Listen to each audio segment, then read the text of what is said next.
Hey guys, Lord here, back again with another action figure review, continuing our looks at the Mythic Legion's All-Stars 6+ wave with the very much Black Cauldron inspired, I'm sure, Skeleton Raider, brought to us by the fine folks over at Horsemen Studios. And before we get too far ahead of ourselves with, I don't know, just sheer gushing over another awesome skeleton figure, why don't we cut right to the chase and get into the meat and taters of this review and take a look-see at all the Skeleton Raider has to offer in terms of accessories. Because let me tell you folks, just like Thrasus, he's got a freaking hands pack. So we got the grip hands with the inappropriate hinge for holding stuff, as you would. But we got those. We also have a pair of fists and a pair of open hands.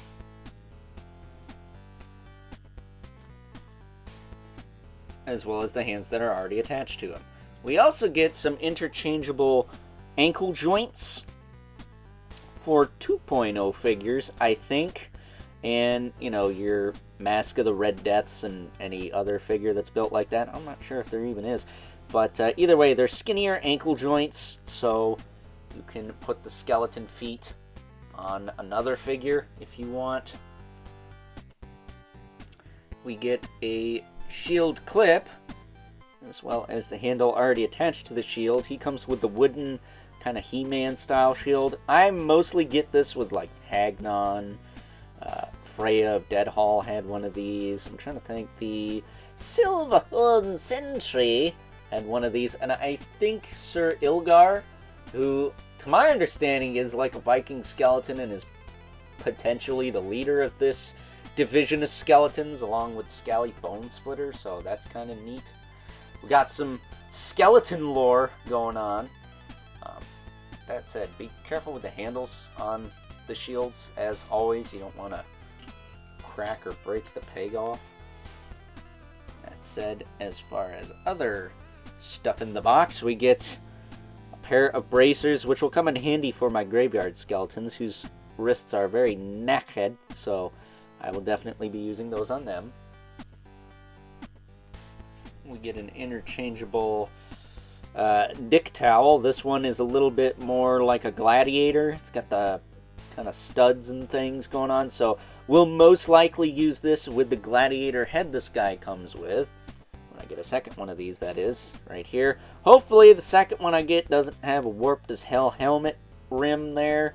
That kind of sucks, but it is what it is. I mean, I could probably heat that up and straighten it out, but just so you know, there's a good chance it's going to be warped out of package, because I don't remember.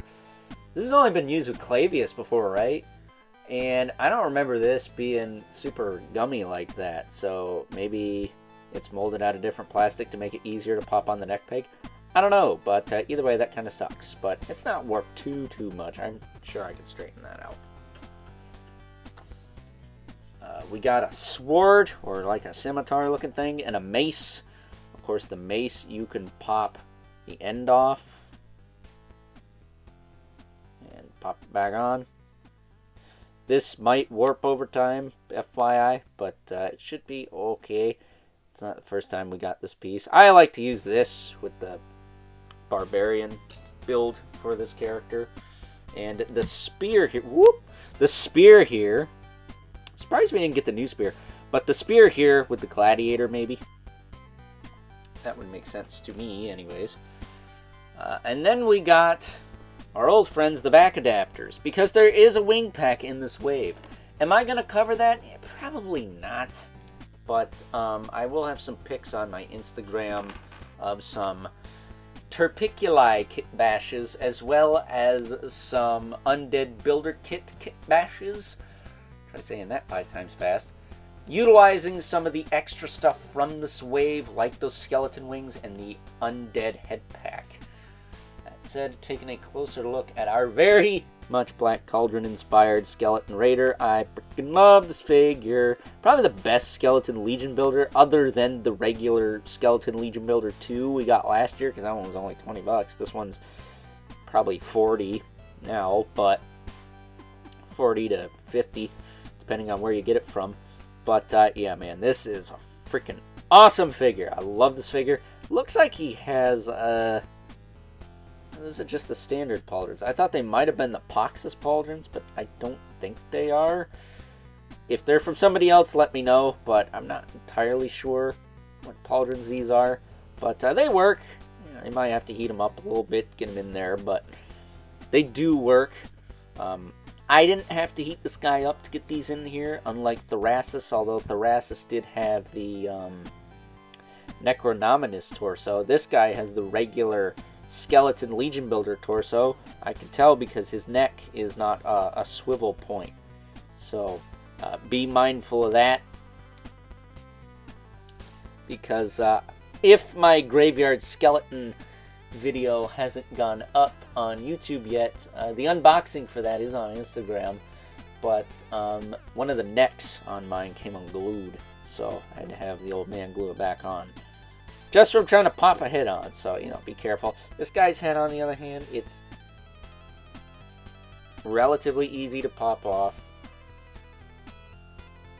and back on.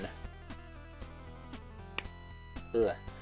You just gotta apply force in the right spot so you don't push down on the wrong spot on this and, well, unglue it. But as far as articulation on this guy goes, his head will look around just fine. He can look up pretty well. He can look down, he can tilt. All that good stuff. No jaw hinge, unfortunately. That freaking sucks, but oh well.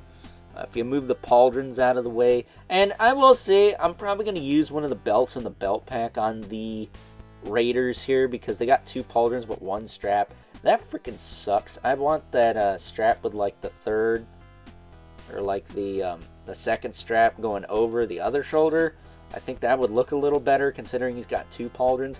Granted, you can kind of fudge it and make it look like this is holding both of these on, but that's not how that works. That said, why don't I use this arm? Because this arm's a little looser. But his shoulders can go out about that far. Back down, forward and back. Single jointed elbow. Of course, these are the new skeleton parts, so he gets a little more range. He's got swivel hinge wrists. These have the appropriate hinge for holding weapons. Thank you. He's got a diaphragm joint that can crunch this far forward. And then this far back. Not really back at all. And watch out for these little bits on the ribs here. They have a tendency to catch on the belt. Like these 2 little bottom ones. Let me see if I can push his arm forward here. Ugh, there we go. But this one especially will catch on that if you're not careful. See, it's doing it right now. This little rib piece right here. Be mindful of that. I don't think you're going to break anything if it catches, but when it catches, it is kind of a pain in the nuts to get uncaught. So just be wary of that. The other side I haven't had that problem with, but the left side, it does have a tendency to catch on there. So just be mindful of those. Yeah, I think he's got the regular waist twist. Otherwise, I don't think it's like a diaphragm. Well, it is a diaphragm twist, but I think it's like the hard plastic peg in the PVC waist piece, as opposed to the Skeleton Legion Builder 2 or the Graveyard Skeletons, where they have like the pelvis with the spinal cord. He's got the spinal cord too, but I think it's hard plastic, not PVC. As far as the hips go, they will kick out pretty well. Kick forward, kick back. No thigh cut, obviously. Single knee with rotation below it. Woo! He's got a ball hinge in the foot with a hinge and pivot. and pig holes at the bottom of his bony skeleton feet. So, very awesome figure. I like this guy a lot. Definitely one of the best legions of the year. I mean, we're getting freaking spoiled. Last year, it didn't seem like we got crap. This year, we're getting all this cool skeleton stuff. It is like the year of Overlord as far as Mythic Legions are concerned. We're getting a lot of cool stuff. A lot of cool stuff. So, that being said, straightening him out best I can here. Let's not waste too much time. Got places to be, things to do, all that good stuff. Like the shower and bed. Why don't we move right along and take a look at some size comparisons. First up, here's our Skeleton Raider alongside a couple other, we'll say, standard skeleton figures from this All-Stars 6-wave. We have Scally Bone Splitter, as well as Thrasus, the First Risen.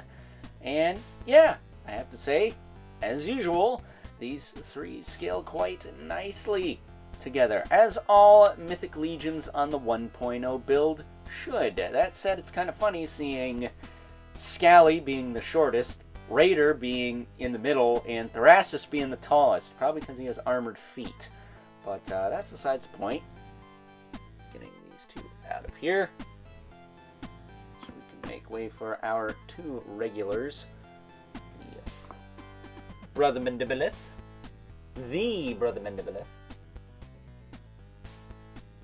and the infamous Core 11 Spawn, who, as usual, towers over. Yeah, he's a lot bigger than this Raider guy. So, with that being said, it's time now that we wrap things up with some final thoughts. Overall, and if you haven't figured it out by now, due to the fact that this is giving me all the Black Cauldron vibes, yeah, I see myself picking up at least a few, if not several, more of good old Skeleton Raider here in the, we'll say, distant future, because he's not sold out right now. I think he's going to have a tariff on him. Thanks for that.